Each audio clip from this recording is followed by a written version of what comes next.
আচ্ছা এই বলে কি পাগল নাকি কত? তোর প্রেমে পাগল। প্রতিদিন সকালবেলা চোখ বান্ধা বাইসালায় আসে, এবার একটু বরাবর যা। আর তোরে দেখা দিনটা শুরু করে।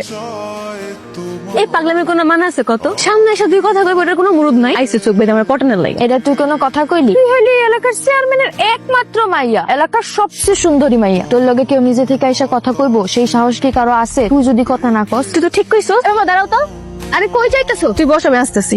এই দাঁড়ান, আপনার মতলব কি? প্রতিদিন ফলো কে লিগা করে? সকালবেলা ঘুম থেকে উঠা তোমার দেখলাম আমার সারাদিন খুব ভালো কাটে। আরে বাবা, সকালে কারো মুখ দেখলে সারাদিন ভালো যায়, হাদিস আপনি কই পাইছেন? না মানে প্রতিদিন সকালে ঘুম থেকে উঠে ফজর নামাজ পড়বেন, তাহলে দেখবেন আপনার সারাদিন ভালো যাবে। আর কখনো চোখ বাইরে বাইক চালাবেন না, বুঝছেন? আচ্ছা ঠিক আছে। এই শুনো, তোমার নামটা কি জানতে পারি? যাক বাবা, আপনি আমার নাম জানেন না, কিন্তু 3 মাস ধরে আমার পিছে পিছে ঘুরে। ভাবছিলাম যে তোমার নামটা তোমার মুখ থেকে শুনবো, তাই আর কারো জিজ্ঞেস করি। গাধা। গাদা? গাদা আপনার নাম? আমার না আপনার নাম। দেরি হয়ে যাইতাছে তো, আসতেছি। পোলাটা হ্যান্ডসাম আছে। কি বুঝলি ভাই, কিন্তু মনে মনে আমার পছন্দ করে। মনে মনে করুক আর প্রকাশ্যে করুক, আমি ক্লিয়ার দেখতাছি তোকে রিলেশন কখনো হইব না। কেন হবো না? তুই খ্রিস্টান, হইলো মুসলিম, আর ওর ফ্যামিলি তোকে এই সম্পর্ক কখনো মাইনা নিব না। এই বেটা, কেন মাইয়া নিব? সময় হলে এটা আমিও দেখবো, তুমিও দেখো। কেমন, চলো। আব্বা, আমার নাম্বার শেষ, দাঁড়াও আমি রিসিভ করতেছি। হ্যালো, আচ্ছা আমি তোরা কালকে সব দিয়ে দিব না, এখন রাখি। কে ছিল? নিপা। কিন্তু নাম্বারটা নিপার নামে সেভ করে না। ও, এটা তো নিপার ভাইয়ের নাম্বার। আচ্ছা ঠিক আছে। কি ব্যাপার, আপনি প্রতিদিন রাইতে আমার ফোন কে লেগে দেন? তোমার কল দিয়ে তোমার বয়সটা শুনলে রাতে খুব ভালো মতো ঘুমাইতে পারি। আচ্ছা, আপনার বাড়ির আশেপাশে কোনো ফার্মেসির দোকান নেই? ও আছে তো। ওই ফার্মেসির দোকান থেকে প্রতিদিন 1 পাতা করে ঘুমের ওষুধ কিনবেন, খাইয়া ঘুমাইবেন, দেখবেন ঘুম ভালো হবে। আচ্ছা ঠিক আছে। কথা ভাবি আইতাছে, দেখ এমনি দেখতে থাক, সারা জীবন শুধু এমনি দেখিয়ে যাইবি। সামনে গিয়ে তুই জোরে ভালোবাসো, ওইটা তুই বলতে পারবি, আর বলার দরকারও নাই। এই শুনো, আমি তোমার ভালোবাসি।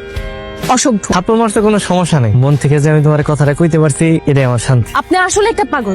এই শুনো, তোমার নামটা একটু করে দাও না। লাজ শরম কিছু নাই, তাই না? আমার হাতে থাপ্পড় খাওয়ার পর আপনি আমার নাম জানতে চান? এটা তোমার কাছে একটা থাপ্পড় মনে হতে পারে, কিন্তু এটা আমার কাছে তোমার হাতের প্রথম স্পর্শ। আচ্ছা তোমার নামটা গাও না। মেহেল। মেহেল, কি সুন্দর নাম। আপনার নাম কি? আমার নাম আব্দুল্লাহ। কি রে মেহেল, দেরি হয়ে যাইতাছে না পরীক্ষা? আসতেছি, চল। এই শুনো, আমি আগে দিয়েছি তোমার, আমার বাইক আছে। ঠিক আছে, চল। তাহলে আমি কেমনে যাবো? আহা, আপনার এগুলো নিয়ে চিন্তা করা লাগবো না, অগুলো যাইতে দে, আমি আপনার লয়ে আকাশ দিয়ে উড়ে যাবো।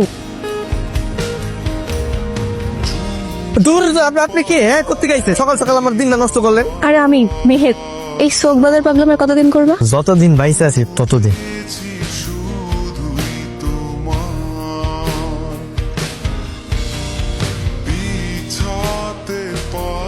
আব্বা, আমি তো এই নিপাগো বাড়িতে গেছিলাম। একটা থাপ্পড় দিয়ে এত দাঁতগুলো খুলে ফেলবো। আমার সামনে দাঁড়িয়ে মিথ্যা কথা বলছো, লজ্জা করো না? হাই, কি হয়েছে? কি হয়েছে? তোমার মেয়ে আদর দিয়ে দিয়ে বাদর বানাইছো। কি করছস তুই? তোমার মেয়ে প্রেম করে, তাও একটা খ্রিস্টান ছেলের সাথে। না না আব্বা, তুমি ভুল বুঝতেছো। ওই মুসলিম, ওর নাম আব্দুল্লাহ। না, ওর নাম আব্দুল্লাহ না, ওর নাম মল্লিকা জোসেফ, খ্রিস্টান পাড়ায় থাকে।